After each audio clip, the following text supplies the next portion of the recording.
No, aloha everyone. Joshua Hayes at bigwavetrading.com. It's been a few weeks since I've done a weekend video analyzing the market, so let's go ahead and do that now. And then I want to discuss all the different methodologies that we use at Big Wave Trading to navigate a market like we are seeing now. The very first thing I'm going to talk about as we head into election week is that we should expect more volatility. The good news is we're right near support at 320. The bad news is we're still in a big old trading range in between 360 and 320. There is no definitive, indicator or analysis out there or price and volume action that tells us exactly which way we're headed. But short term, the TTM trend momentum indicator on the SPY has turned down. The PPO is below the zero line. TSV is below the zero line. Chaikin's below the zero line. So on the very short term, we should expect more weakness in the market, or at least a lot of chop. When the VIX is above 30, it's very risky taking new long positions. You better know what you're doing, and you don't normally want to do it until you see some clear positive divergence with the market compared to the VIX. Friday, we sort of saw that because we closed at 40.37 on Wednesday. We closed at 38 on Friday. Meanwhile, the market's basically flat where it was on Wednesday. So there wasn't as much fear behind the selling on Friday as there was on Wednesday, but the percent decline much greater on Wednesday than it was on Friday. But that being said, all of the markets look the same. The QQQ looks pretty bad because of the heavier volume, but PPO, TSV, Chaikin, everything is confirmed on the shortest time frame. The IWM looks the best overall. Nice day on Thursday. TSV and PPO still above zero. Chaikin is still above zero. So that's about your only comfort out there. But if we go on a weekly time frame, everything still looks fine. We are below the 50-day simple moving average. I don't like that. That's not good on a weekly time frame. That being said, TSV PPO is still above zero. The problem, Chaikin's below zero. If we look at the SPY, everything is good. Everything's still above zero, even though we're pulling back, and we are above the 50. So nothing of real concern there. QQQ, we're still above the 21, so there's definitely no concern there on an extremely, on a more intermediate term time frame basis. And on a monthly, which is my long-term view, there's nothing to be concerned about. We're above zero on everything on the IWM, the SPY, QQQ, DIA. Everything is above the zero line. And for everybody that thinks that we're about to enter a bear market, I'm going to go ahead and make it very clear. There's one simple moving average you can use that will guide you into deciding if you're in a bear or bull market. And that's on a weekly time frame, as on a monthly, is the 200 weekly moving average. Now with the SPY here, this is what I do. So people thought this was a bear market. We're above the 200 weekly. People thought the 2018 pullback was a bear market. We're above the 200 weekly. 2020, yeah, shit got real right there. However, the difference is, do you notice how we got below it and we slingshotted right back through it and never refailed again, and we just continue to grind higher? I want you to compare that to these years here. Zoom to that selected region. 2000. See, we finally get below it in 2001. We try to get back above it, but what happens? We roll back down through it. That's bad. And then when you break the previous lows, that's really bad. And as you can see, that's when we had our bear market into the 2003 lows. Now, if we fast forward to 2008, the same thing happened. You can see here, we came back down, bounced off it, all was looking good. We finally crashed down through it and break the previous support levels. We try to rally back up through the 200 weekly moving average. Then we roll over, and once we break those lows, all hell broke loose. So this has always been my key line, the weekly moving average. Until you see that weekly moving average break, hold, and then a re-roll over, there is no reason to think that we're in any kind of bear market. So I still believe we are in a secular uptrend, and that is the case until I'm proven wrong. Every index confirms that we're in a secular uptrend. The QQQ is above the 50 weekly. The SPY is above its 50 weekly. The IWM is sloppy, but it's above all of its moving averages. The DIA It is below its 50 weekly. This is the old school stock, so it's not really an index I really care about. But until we're back below that 200 and fail there, there's just no reason to be bearish. Now, short term, yeah, it's going to be bad. We're going to be volatile. But that being said, when we get past this election, and this may last until the end of the year, we've got an accommodative Fed. We know they're going to keep printing. We know a stimulus is going to pass no matter who's in control. And we also know that infrastructure spending is coming. One party definitely wants to do it. The other party's going to be forced to do it. And so it's going to happen. So I believe we're still in a secular bull market. I'm still interested in being long stocks. That being said, 2020 has not been the most ideal year for my personal end-of-day trading methodology. It's been my bread and butter my entire career. But lately, it hasn't been working. And only in hindsight do I completely realize now why it hasn't been working, thanks to this monthly time segment volume indicator that we're going to look at. But I also want to show you something. I've been trading for a living since 1998, and even between 98 and 2000 highs, do you notice how we're not below 20 a whole lot? We're kind of stuck range bound in between there. Despite that being the case, if you go look at the past big winners that I profiled and reviewed on my website, I did this sometime in the mid-2000s. I show you exactly what the charts look like on the signal date that I took them long, what they look like during their uptrend, and what they look like at their ultimate highs. You will see the consolidation patterns are 1,000 times more beautiful and sound and tight than they were today. The signals were greater and more obvious than they were today. The uptrends were cleaner than they are today, and the percent returns were massive. And that all happened despite the VIX being below 20. So I'm not even caring about the VIX since that happened. But in the 2003 to 2007 bull market, this is when I made the most money, because I finally, get your methodology down, cutting losses better, refining your methodology. And this was the highlight of my entire career, was these 4 years right here, 2003, 2007. No coincidence, it coincides with the VIX below 20. My next best time of trading, 2013 into 2015, or 2015, I guess, because that's whenever it finally spiked. So during this period, my returns were fantastic.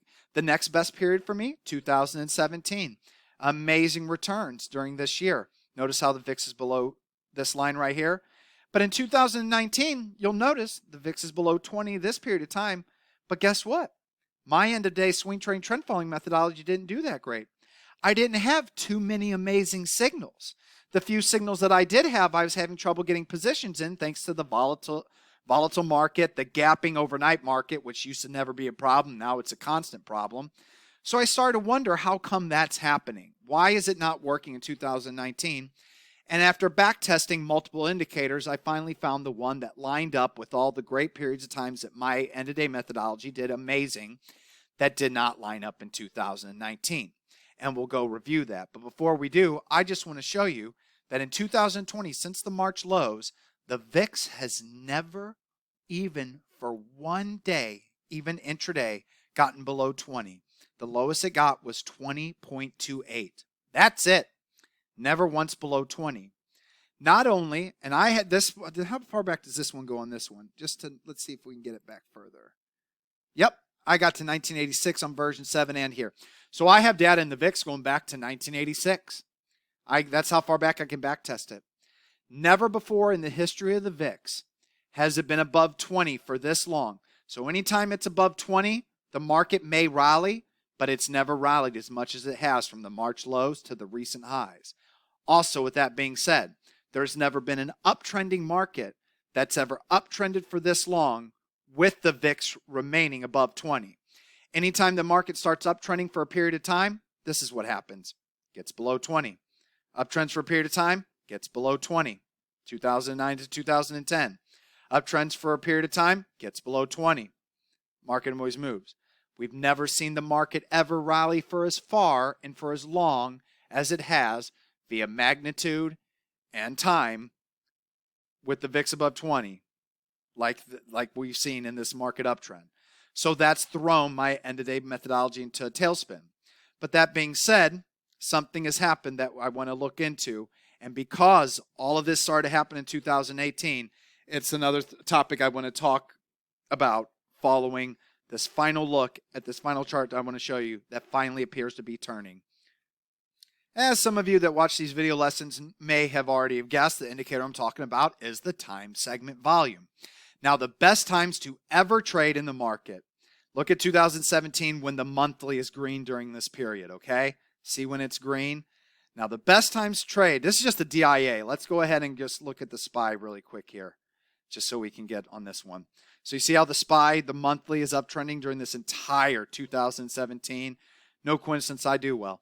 Well, when the monthly is uptrending, we got to find 2017 in here, and you have the green during these weekly periods, and then you also are in a time frame, we got to go far back here, 2017, when the daily is green. That's when you know, when you get a signal in any stock that you like, you can push it heavy. You always got to have your stops. You always got to have stops. You're always going to have losers, so you always got to have stops. But when the daily is lined up with the weekly, is lined up with the monthly, with this indicator, and the VIX is below 20, holy shit, you can push it. Trust me. I've done the testing, back testing, and in real time, starting in real time now. That's whenever I'm going to push it. In the future also. But I've also learned, hell, it's no surprise that my best winners, my best biggest gainers have always coincided when not only the monthly's green, but the weekly's green, and then when the daily's green. Boy, oh boy, now I know I can push it. I bring all of this up because on the monthly time frame, we've been red for a very long time.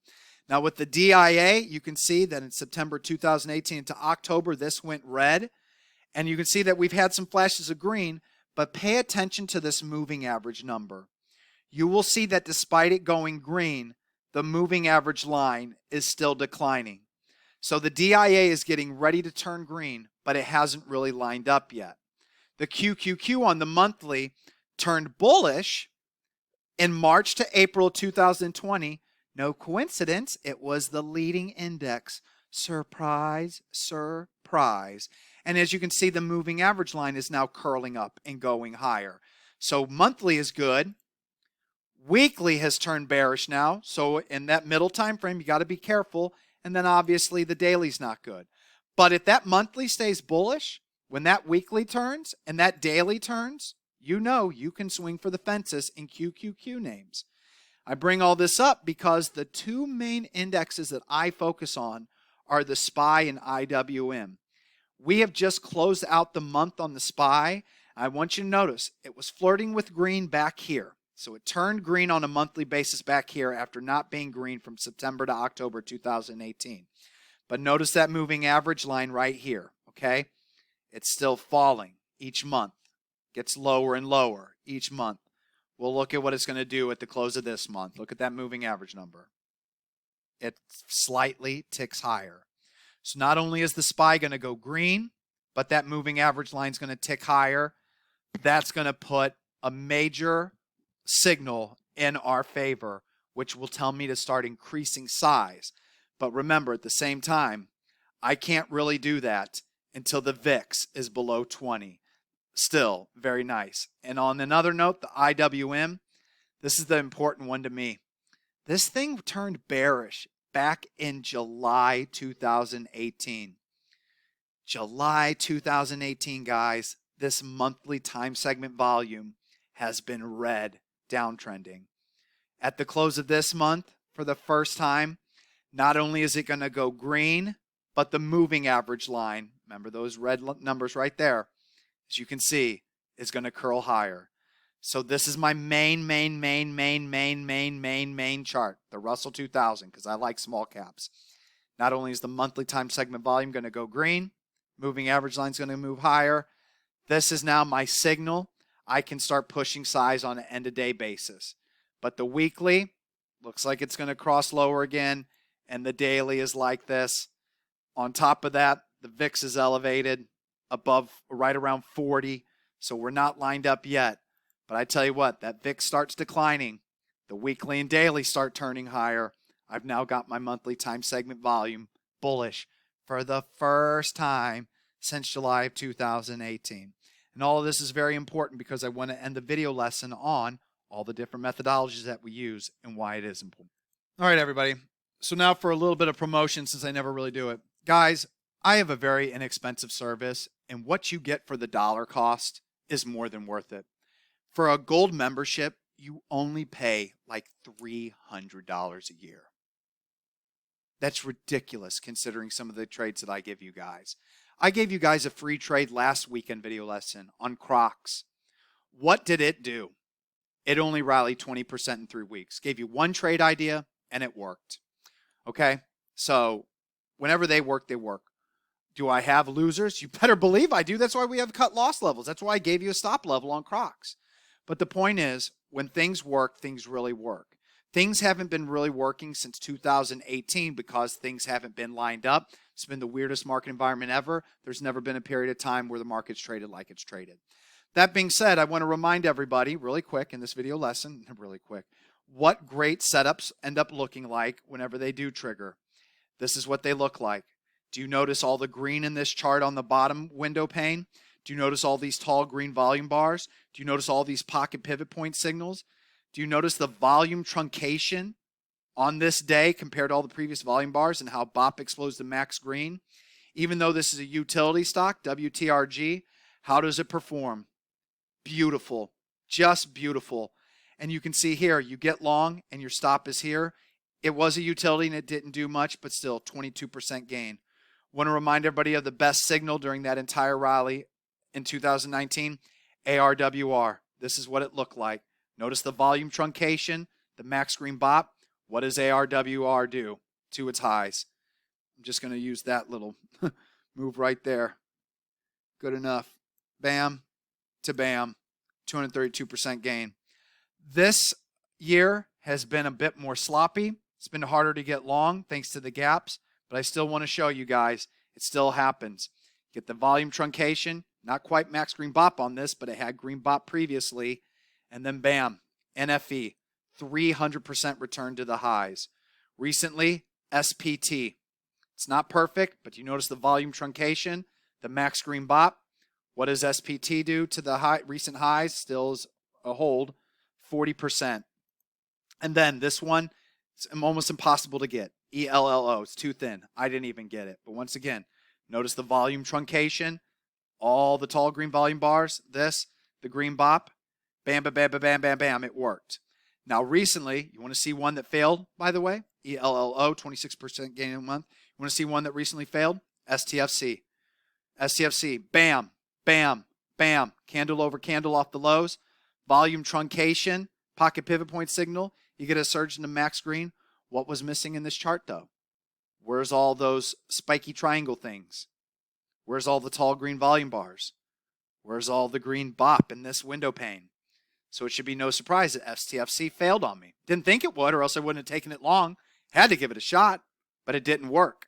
And even if you trade on an end-of-day basis, had you waited to this day to sell, what's your loss? 5%?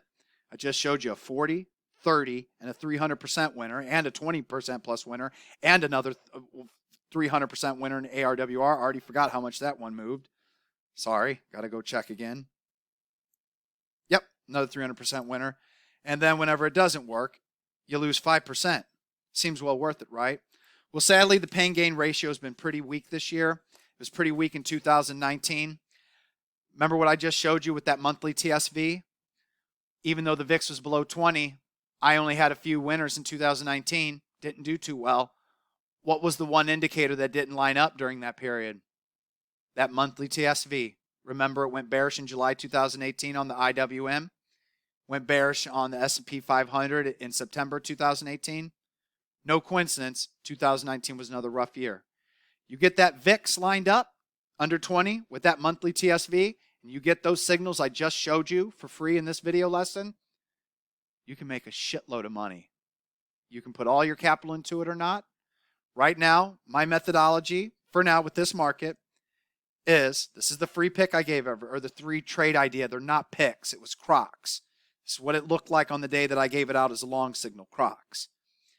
The buy stop limit order was 46.25. My personal stop was the consolidation low. But I also told everybody you should only use this low if you're a new trader. So you're only risking to here. What I recommend doing is taking that buy stop minus where your sell stop is going to be, get that number, divide it into the dollar amount you're okay willing to risking and willing to lose, and that's the share amount you purchase. CROX is still a long position. It's still working higher, and since that video lesson, it's still up 13%, was almost up 20%. So that's the potential of the end-of-day methodology. But right now, things aren't lined up. I give you these quality long signals to gold members for, I think, only $300 a year. Now, if you're a platinum member, you get so much more. You not only get those kind of signals, but a stock like ELLO, if you think that's going on the quality watch list page, you're insane. This was a speculative trade, but you can see what they can do. And I give a lot of trade ideas like this. I think not MGen, MGEN. Wow, I can't even remember it off the top of my head. But bottom line is that there's a lot of speculative trade ideas, and they're only given out to platinum members. That service is only $600 a month. If you think that you just get those speculative long positions, you get much more than that. Because my methodology started to lag throughout 2019, I started to look at what was working. And from those March pandemic lows, that's whenever I really noticed things started to work. I also run a longer-term quarterly portfolio. I run 4 of them. I've only made public 2 of them. Right now, I made it finally public on August 19th, 2020. Since August 19th, 2020, the SPY is down 3%. My big cap growth portfolio is up 10%.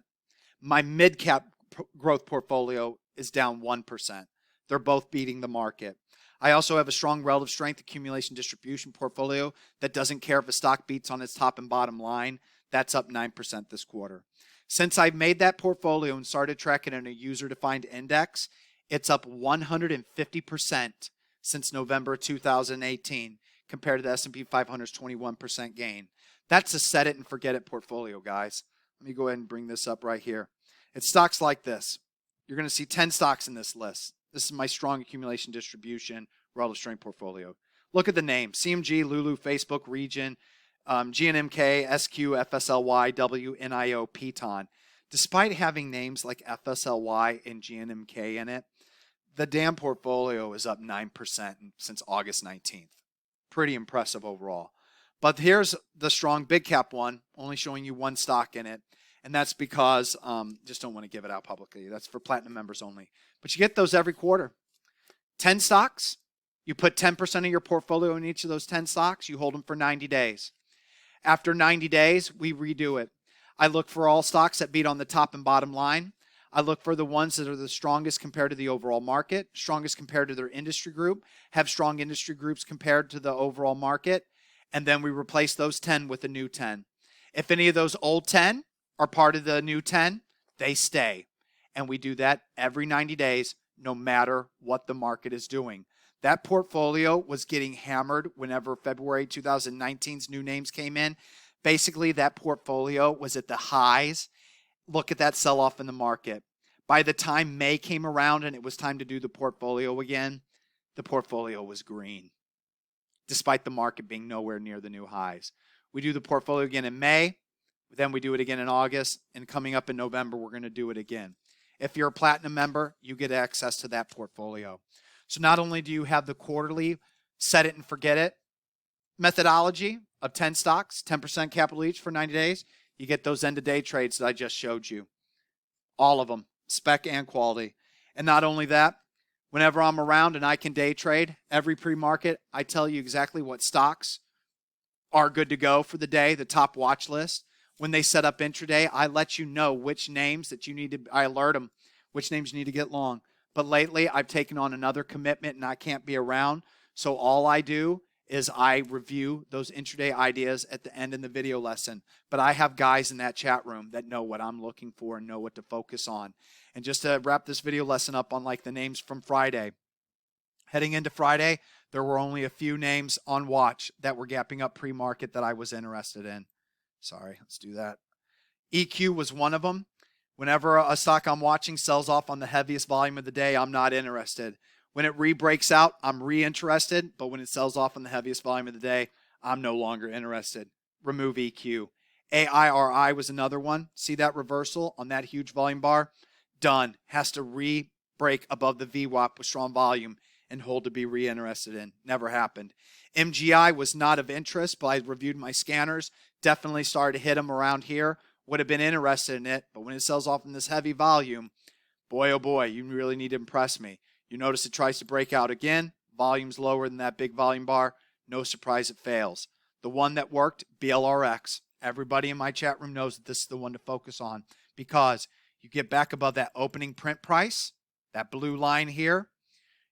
You hold those initial morning lows. You consolidate sideways, get back above the VWAP and opening print price on heavier volume after a squeeze. This is where the good to cancel buy stop goes. This is where your sell stop goes. Doesn't mean it will work, but with BLRX, it works. I've also made it very clear that the top stocks to always watch in the morning or throughout the day are stocks that halt. I'm never interested in a stock on its first halt if it's a one candle swipe. If it's a dead stock and within 1 minute swipes up into a halt, I'm not interested. But if it's building on its gains throughout the morning and volume is increasing, let's try to get up close here. Like you see on this chart pattern here, into the halt, notice how volume's increasing. I'm interested. The price to buy is always back above the halt price if it opens up, pulls back, or above the high of the day. Now, I wouldn't have thought MARPS would have worked with this kind of volume, but you'll notice those huge volume bars came with massive tails. You hold that whole $4 level, you hold that 21 EMA right here, game on. You don't know how far it's going to go and for how long it's going to go, and that's why you take profits on the way up. But still, that being said, there's a 30% gain there. BLRX was a 20% gain there. So we have the shortest time frame covered at Big Wave Trading with my guys in the chat room. They know what I'm looking for. And if you don't know what I'm looking for, at the end of the session, I make video lessons every day like you're watching here. They're not this long, though. They're about 15 minutes long. And I go over everything that was in play. I tell you what hit my Holy Grail scanner, what stocks set up, what stocks to watch, so you then know in the future what to watch. Eventually, I'll be able to day trade again, but right now it's not possible. So you got that time frame covered. You got the end-of-day swing trading trend following. You've got the quarterly portfolios. And then if you have a 20-plus year horizon, I tell you how to invest into the overall market for long-term gains by either putting money into the overall market monthly or quarterly. So I got it all covered at Big Wave Trading. And I believe for a platinum membership for everything, it's only $60. Figured I have to try to sell something at some point, guys, making these videos. We've had a ton of winners. We've also had a lot of small losers. Overall, though, guess who wasn't affected by Wednesday and Friday sell-off because he was mostly all in cash? Ding, ding, ding, ding, ding. Us at BigWaveTrading.com. We know what we're doing over here, even though I'm about 5,000 miles away over on Maui. All right, everybody. I'm going to wrap the video lesson up here. I know it's super, super, super long, but who knows when I'm going to make the next one. Just really, really busy right now. If you enjoyed the video lesson, thumbs up. If you learned something, thumbs up. Comments, questions, statements, anything. Help me out, guys. I love communicating with you, and I don't have enough back and forth banter. Ask me some questions. Talk to me. Whatever you want to know, I'll let you guys know. If you want to if you're looking for anything, let me know. I'll try to add it later on. But I wanted to do a longer video lesson because there's a lot to go over. And if you haven't subscribed, go ahead and ring that bell. Have a wonderful rest of your weekend, everybody. Be careful during this election week. Cash is king. My only time frame of choice for the next week is intraday only. Nothing end of day on the swing side. Aloha, everyone.